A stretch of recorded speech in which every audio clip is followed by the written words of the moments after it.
నరుని కోపము దేవుని నీతిని నెరవేర్చదు. మౌనముగా ఉండాలి. మన కోపములో ఏదో అనేస్తాం, అనకూడని మాటను అనేస్తాం. మరలా తీసుకోగలమా? అనకూడని మాటను అనేసాం. తండ్రినైనా తల్లినైనా, నీ దైవజనుడినైనా, నీ భర్తనైనా, నీ భార్యనైనా అనకూడని మాట అనేసావు. మరలా దాన్ని తీసుకోగలవా? తీసుకోలేము. కోపం వచ్చినప్పుడు మనము మౌనముగా ఉండటం నేర్చుకుంది. గలగల మాట్లాడటం నేర్చుకోకూడదు. బైబిల్లో ఒక మాట ఉంది, గయ్యాలితో కాపురము చేయుట కంటే ఒక మిద్దె మీద ఒక మూలన ఉండటం శ్రేష్టం. అంటే ఎవరితో? గయ్యాలితో కాపురం చేయుట కంటే ఒక మిద్దె మీద ఒక మూలన ఉండటం మంచిదంట. అంటే గయ్యాలి నోరు ఎలా ఉంటుందంటే గలగల గలగలగలమని మాట్లాడింది. పద్దాక మాట్లాడినట్టే ఉంటుంది. కానీ మౌనముగా ఉండటం నేర్చుకోవాలి. కోపం వచ్చినప్పుడు గలగల మాట్లాడకూడదు. కోపం వస్తుంది, కానీ ఇక్కడ అంటున్నాడు, నరుని కోపము దేవుని నీతిని నెరవేర్చదు. కోపం వచ్చినప్పుడు నీ ఇష్టం వచ్చినట్టు మాట్లాడతావు. దేవుని నీతిని నెరవేరుస్తుందా? పరిస్థితి బాగోనప్పుడు నీ ఇష్టం వచ్చినట్లు కేకలేస్తావు, గొడవ చేసుకుంటావు, అది చేస్తావు, ఇది చేస్తావు, మాట్లాడతావు. నోటి వెంట మాటలు వచ్చేస్తాయి. ఒక మాట అంట మాట. తండ్రితో మాట్లాడుతున్నావు, తల్లితో మాట్లాడుతున్నావు, బిడ్డలతో మాట్లాడుతున్నావు, ఎవరితో మాట్లాడుతున్నావు నీకు అర్థం కావట్లా.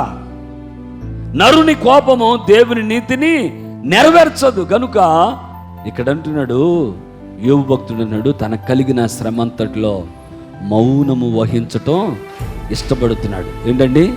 మౌనము వహించటానికి ఇష్టపడుతున్నాడు. నేను మౌనముగా ఉంటా. ఏమన్నాడండి? దేవుని స్తోత్రాలు చెప్తాను. హల్లెలూయా హల్లెలూయా అంటున్నాడు. నేను మౌనముగా ఉంటా. మరి నువ్వు మౌనంగా ఉంటున్నావా?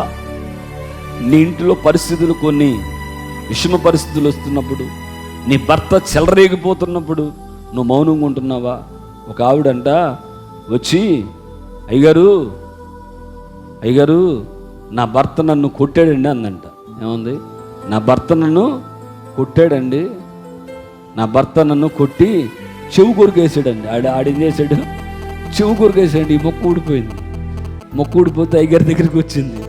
అయ్యగారు నా భర్త నన్ను చెవు కొరికాడు, ఈ మొక్కు ఊడిపోయిందంటే, అరే ఇలా మారు మనసు పొందో, బాప్తిసం పొందో, బుద్ధిహీనుడా, ఎందుకు చెవు కొరికావు? ఇది తప్పు కదా, చేయొచ్చా అని అడిగితే, అయ్యగారు నేను కొట్టడం, చెవు కొరకటం వాస్తవం, ముందెవరు కొట్టారు అడగండి అందంట. ఏమన్నాడు? ముందెవరు కొట్టారు అడగండి అయ్యగారు అన్నాడంట. అంటే ముందెవరు కొట్టారు? భార్య కొట్టేసింది. ఎవరిని? భర్తని. ఆయన కొట్టనల్లు కొట్టేసింది. వాడు కోపం తట్టుకోలేక చెవు కొరికేసాడు. ఇలా చెవులు కొరుకోకూడదు, కొట్టుకోకూడదు. కొన్ని విషయాల్లో భర్త కోపం వస్తుంది. వచ్చినప్పుడు ఏం చేయాలి? మౌనంగా ఉండాలి. భార్య కోపం వస్తుంది. బైబిల్లో ఏముంది? మీ భార్యలు బలహీనులని ఎరిగి మీరు జ్ఞానంతో కాపురం చేసుకోండి.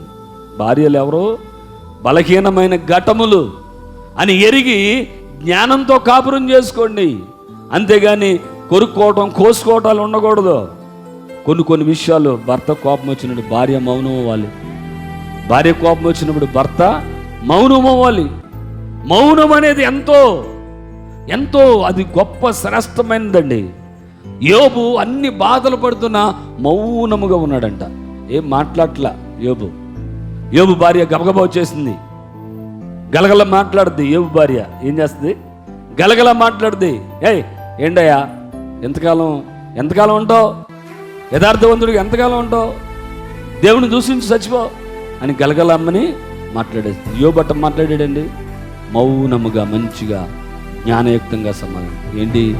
మేలు పొందటానికి దేవుడా, మేలు పొందినప్పుడు దేవుని స్తుతించాం, మేలు పొందినప్పుడు దేవుణ్ణి ఆరాధించాం కదా, కీడు వస్తే అనుభవించమా అని మాటతో కూడా పాపం చేయకుండా మౌనముగా మాట్లాడాల్సిన మాట మాట్లాడాడు. మౌనముగా ఉన్నాడు. కొన్ని నాట్లకి మౌనము ఎంతో శ్రేష్టము.